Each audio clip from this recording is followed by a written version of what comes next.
No more slow drip process. We have the 2026 NFL schedule for the silver and black. But how do we feel about it?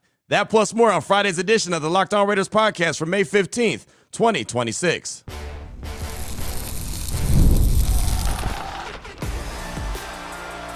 You are Locked On Raiders, your daily Las Vegas Raiders podcast. Part of the Locked On Podcast Network, your team every day. And welcome in, Raider Nation, to another edition of the Locked On Raiders podcast, part of the Locked On Podcast Network, your number one sports podcast network. Of course, we're very proud of that. We're also very proud of the fact that this show continues to grow each and every day, and that's because of your support and the great job that my man Ari does behind the scenes, making sure we look good and sound good each and every day by way of the YouTube page. Without him, there is no YouTube page, so we shout him out. We appreciate him. Does a great job. He's on Twitter at Ari Produces. You can hit me up as well at your boy Q254. And if you want to be a part of the show, as many of you do, we've got the Locked On Raider podcast voicemail line for you, 707-654-4693. As we close things out, we'll hear from you. Segment number 3, calls, texts, a lot of great feedback. And now that we got the schedule in our hand, you know, trust and believe there's plenty of feedback about the schedule. So we'll do that in segment number 3. Segment number 2, I'll give you 3 big standout moments or big keys to what I see looking at the schedule. What stood out to me the most? I have 3 things that I want to focus in on. Just 3, not win total either. Not win-loss total. That's not it at all. That's not part of the 3. But I do have 3 things that stood out to me. We'll break that down in segment number 2. Here in segment number 1, news and notes of the day, and we'll jump right into it. Of course, the schedule has a lot to do with it, but also Raiders ownership will lead things off. How about this? Saw this tweet on Thursday afternoon from my guy, Vinny Bonsignor. Per sources, there's a Raiders ownership transaction on the agenda at next week's NFL owners meeting in Orlando, in which Silver Lake executive Egon Durbin will acquire 25% of the club to increase his group's stake of the Raiders to around 40%. That got everyone really in a tizzy. And I'm not going to lie, when I saw it, I was like, wait, what? Didn't Egon Durbin just buy into the Raiders? And he did. So I was thinking, okay, so what's going on? If he's up to 40%, where is that going to put Mark Davis? So, of course, I had to do a little bit of deep diving, and I saw this reaction for a lot of Raider Nation. So it wasn't just me, and that's why I find it important to lead things off on the show today with this, because the 25% being sold is not of Mark Davis's stake.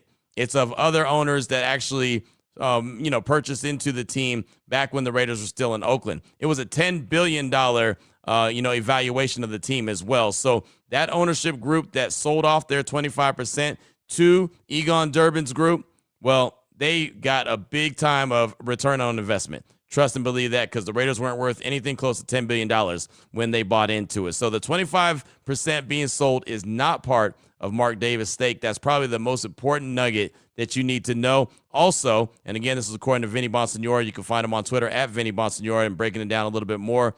Egon Durbin will not own that 40% all by himself. And then also as a legacy owner, which Mark Davis is, he keeps controlling interest provided he owns at least 20% of the team, and he owns around 30-ish% of the team. So definitely not losing any ownership, but I understand why the initial tweets that were out and the initial reports that were out just kind of made Raider Nation say, wait, hold on, what's going on? Is Mark Davis planning on selling the team? Is he planning on moving on? What's going on? Egon Durbin seems like he's very active, and he is. His group is very active, acquiring 25% more. And again, as Vinny Bonsignor pointed out, the 40% that the Egon Durbin group is not all Egon by himself. So just wanted to make sure I passed that along, got that out of the way off top. Now let's go ahead and just go through the 2026 schedule. In segment number 2, we'll break it down. I'll give you my biggest takeaways, my 3 biggest takeaways from the schedule. So off top, preseason games, Arizona at the Houston Texans and the 49ers. The week 1 and week 3 games are still TBD. Don't know what time that's going to be. Don't know what day that's going to be. But we do know that the second preseason game against the Houston Texans on the road is 5 p.m., and that's an ESPN game. So, one, I'm kind of surprised. The Cardinals and 49ers are both on the Raiders' schedule as far as the regular season goes, and the Raiders are playing both of them there in the preseason. Normally, the 49ers game is that one that they play for the alumni game. Didn't think that was going to happen this year because they're playing them in the regular season, but here you go. The Raiders get the Cardinals and the 49ers both in the preseason and the regular season. So let's get into the regular season because that's what matters. There was a lot of leaks that were given out, and they were all over Twitter and social media. So what I did is, before I ever got the schedule in my hand, and I did have a really good time over at the Raiders facility on Thursday. I was actually able to jump on with JT the Brick on the Raiders YouTube page, and we broke down the schedule as well and gave our takes. It was about a 35-minute show. Thought it was really good, but it's funny. Before I ever got the schedule in my hand, every leak that came my way, I wrote down. And I wrote down what week it was, who the opponent was, a home or away. And I promise you, every single one of the leaks that were brought my way and sent my way, and some of them were by you by way of direct message, were all 100% accurate. So it's so funny. I talked about the slow drip process. I talked about, the NFL working it for a week, and they did. Remember, it was last Thursday when late on the Thursday night when we found out that the schedule release was going to be on the 14th. And then, boom, a week later, and after all that buildup, all those leaks that came out, then we get it and realize, yep, it's a schedule that we already had in our hand. But let's go through it really quickly. Week 1, the Raiders start out at home versus the Miami Dolphins. That's September 13th. That's a 1:25 kickoff on Fox. September 20th, they go right down the road, take on the Chargers, 1:05 kickoff, CBS. Week 3, September 27th, they're on the road at New Orleans, 1:25 kickoff, CBS. These are all Pacific times, by the way. Week 4, October 4th, Kansas City is at Allegiant Stadium, 1:25 CBS. That's the first 4 weeks of the season. I always like to break up the schedule into quarters, and I know there's 17 games now, so you can't technically do that, but that's how I always look at it. So the Dolphins, Chargers, Saints, and Chiefs, first quarter of the schedule for the Silver and Black.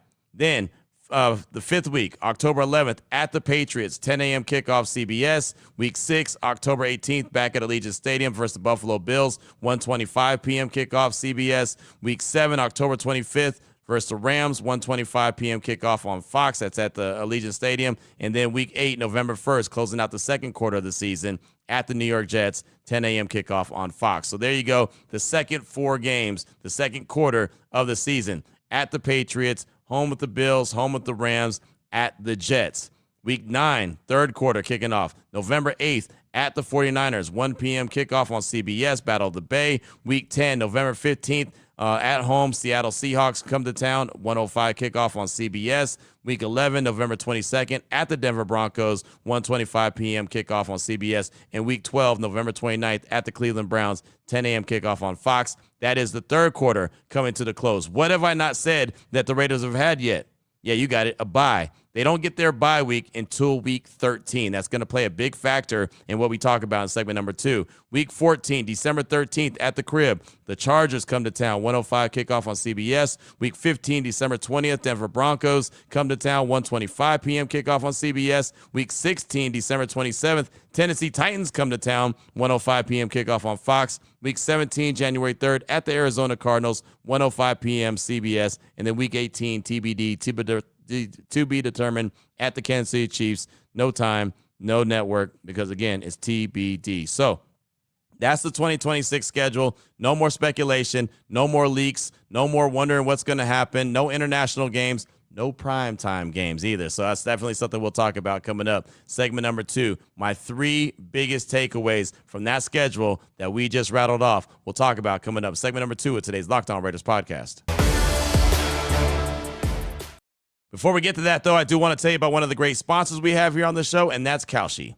The 2026 NFL schedule release is here, and now you can trade every game on Kalshi. Schedule release always sparks debates. Who's overrated, who's got a brutal stretch, and which teams are actually playoff contenders. Kalshi lets you trade on those predictions in a live market, from total wins to playoff chances and championship futures. On Kalshi, you can trade on real NFL questions like whether a team makes the playoffs or reaches a certain win total. So if you have a good feeling of what you think the Raiders are going to do, boom, you can do that. It's available in all 50 states. It's easy to jump in and follow along with the season. So, for example, if you think a team's schedule is set up perfectly for a playoff run, you can actually trade on that prediction before the season ever gets started. On Kalshi, you're trading against peers in a live market, meaning there's no house. And as the probability changes, you can buy in and out of your position. Trade the draft pick, the game, and more on Kalshi. For a limited time, download the Kalshi app and use the promo code LOCKEDON. It's all one word to get $10 when you trade 10. Kalshi, Kalshi. Kalshi. Trade on anything. All right, Raider Nation, here we go. Segment number 2 of today's Locked On Raiders podcast. Wanted to give you my 3 biggest takeaways from the Raiders schedule that we just went over there in week 1. And now you can start to make your plans on where you want to travel to. If you want to come to Vegas, if you're here in Vegas, if you want to travel somewhere else, what game you want to go to. Battle of the Bay, week 9, right? There's many different things you could do now that you officially have the schedule. Before I give my takeaways, I do want to remind you about the Everydayer Club for ad-free episodes and access to a group chat of all the Locked On Raider podcast listeners. Tap the link in the show notes or go to lockedonraiders.supercast.com. So 3 big major takeaways from that 18-week, 17-game schedule that we talked about in segment number 1. Off top, the most obvious, no primetime games. The NFL is going to tell you what they think about you. And that's not a Q original. That's something that Kirk Morrison told me on my radio show on Monday. He said, Q, as much praise and flowers that the Raiders have been getting during this offseason, they're winning the offseason. They're doing really well, right? They're making good decisions. They look like they have a plan. Everything has sounded great.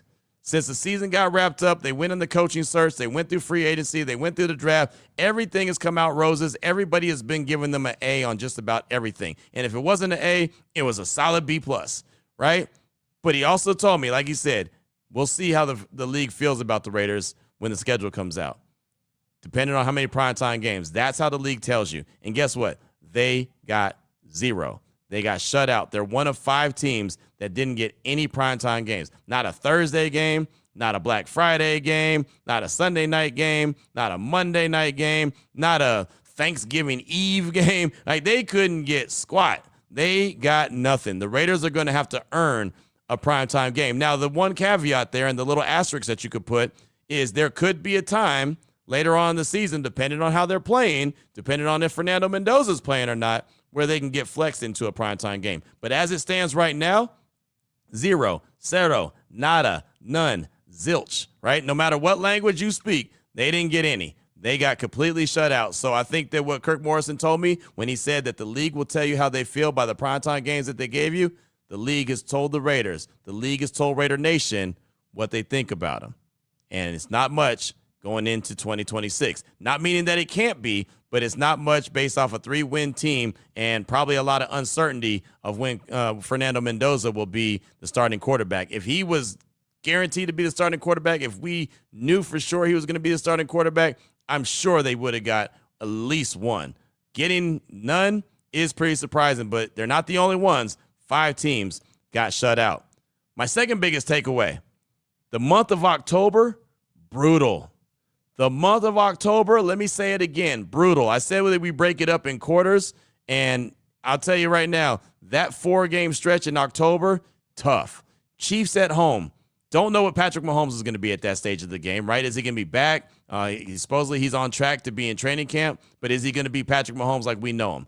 That's the Chiefs at the house, right? So the Chiefs are at Allegiant Stadium. That'll be interesting, but you know that they're a playoff team even though they weren't a playoff team last year. Patriots on the road. Patriots were in the Super Bowl last year. Now, I know that they've got some adversity that they're dealing with, right, especially with their head coach, Mike Vrabel, but, you know, one would expect that they're going to be a really good team. That defense is going to be strong. Is that offensive line going to be better, or is Drake May going to be running around like a chicken with his head cut off like he was before, trying not to get sacked? That's going to be interesting, but they have really good defense, and they're expected to trade for A.J. Brown. So, you know, that should be a really good test. Chiefs, Patriots. Then you got the Bills at the house. Another team that is not a Super Bowl team, but is a team that's expected to get to the Super Bowl, right? So that's a playoff team, right? I mean, when you look at the AFC East, who do you believe is going to be the division champs?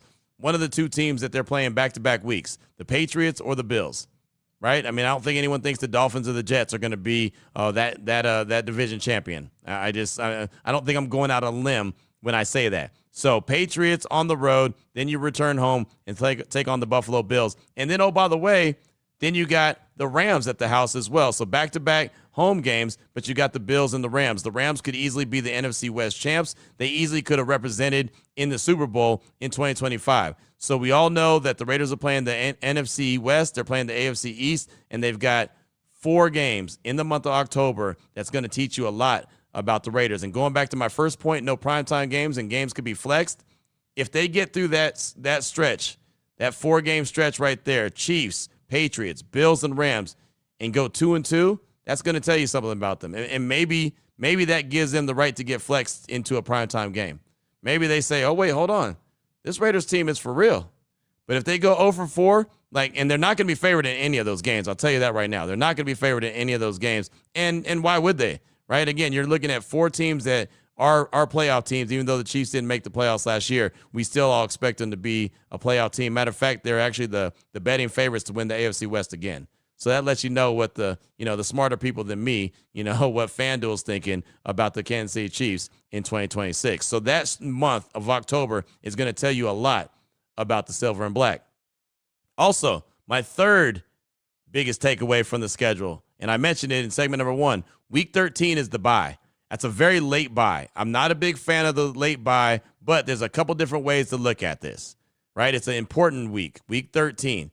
Mendoza might take over week 14. I see that as a spot where he can easily take over if, say, Kirk Cousins is playing okay, Kirk Cousins is healthy, right? The Raiders aren't going out in there getting blown out. If they're maintaining, they look okay. I could see Mendoza taking over week 14 and playing out the rest of the season.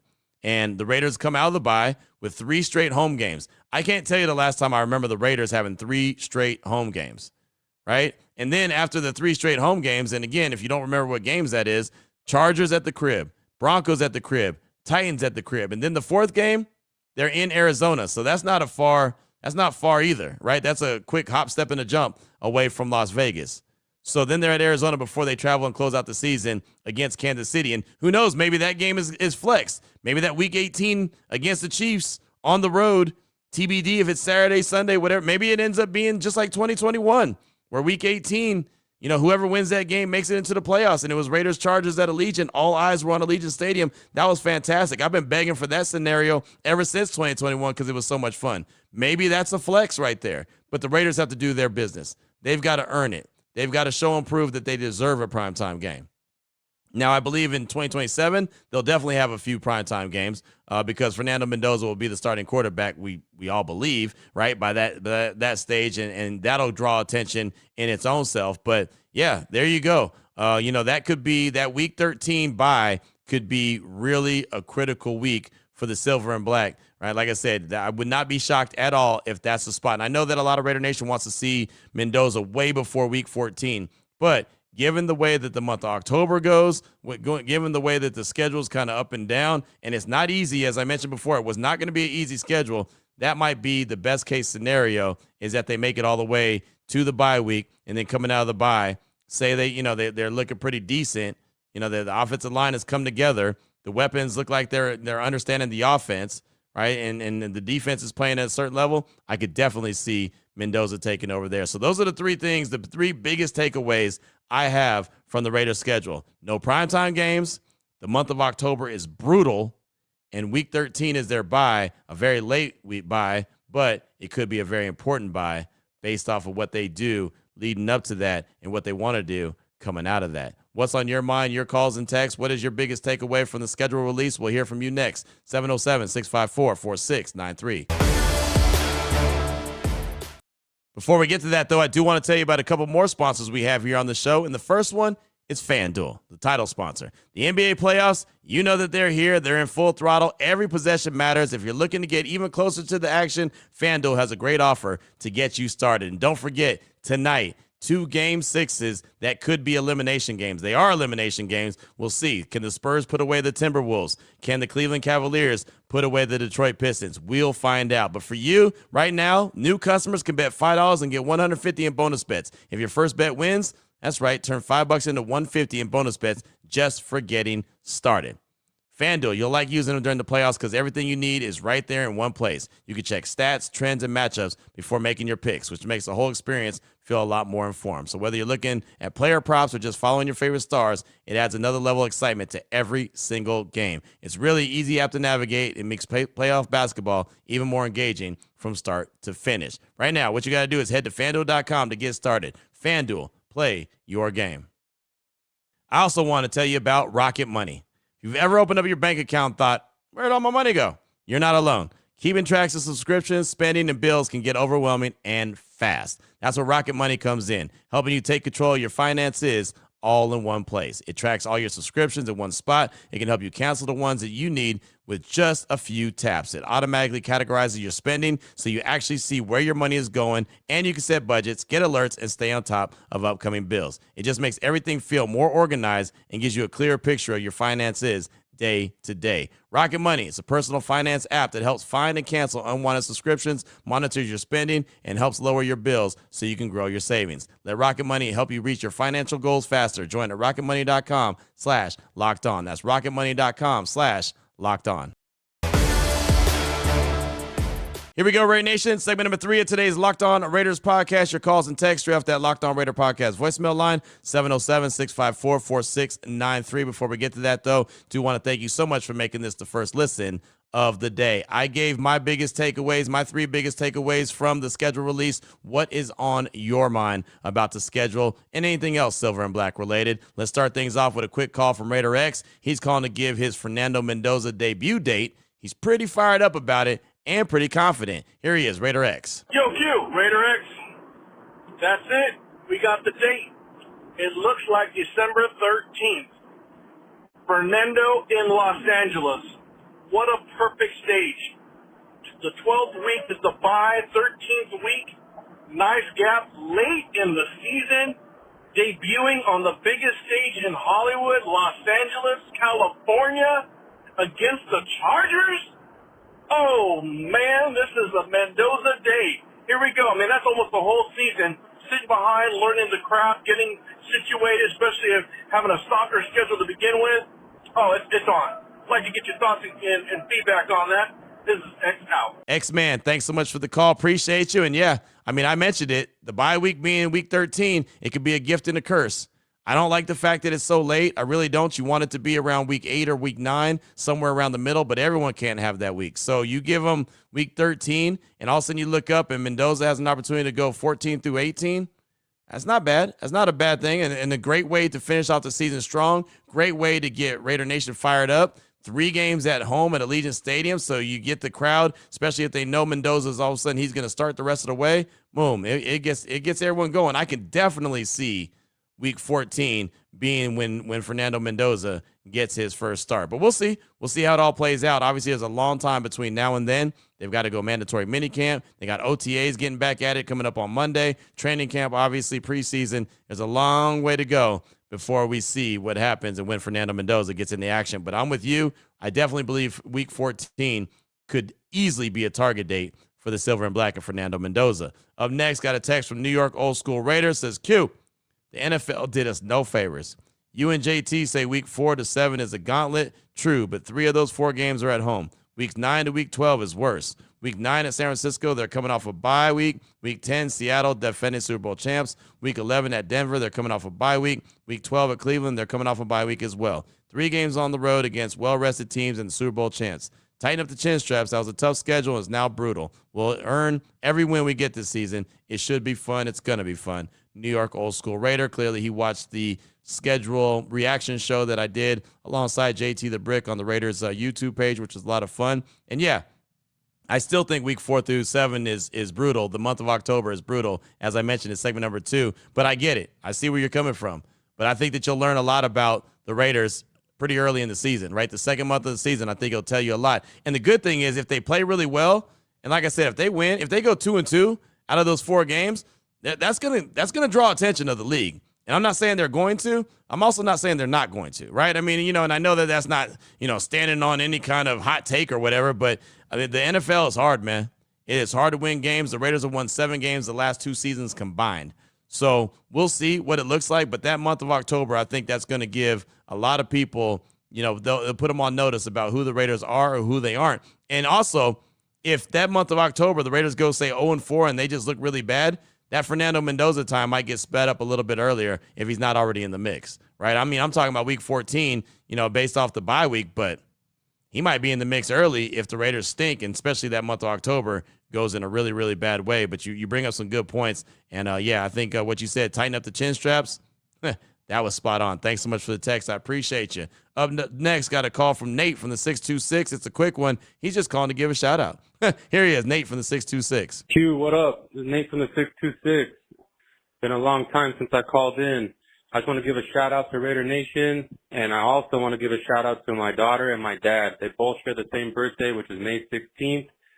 Happy birthday. Love you guys. Nate Dogg, thanks so much for the call. Appreciate you. Happy birthday to your daughter and your pops. How cool is that they share the same birthday? That's awesome. I like that. But dude, thank you for the call. And sometimes you just need a, hey, what's up? Raider Nation, what's up? Daughter, happy birthday.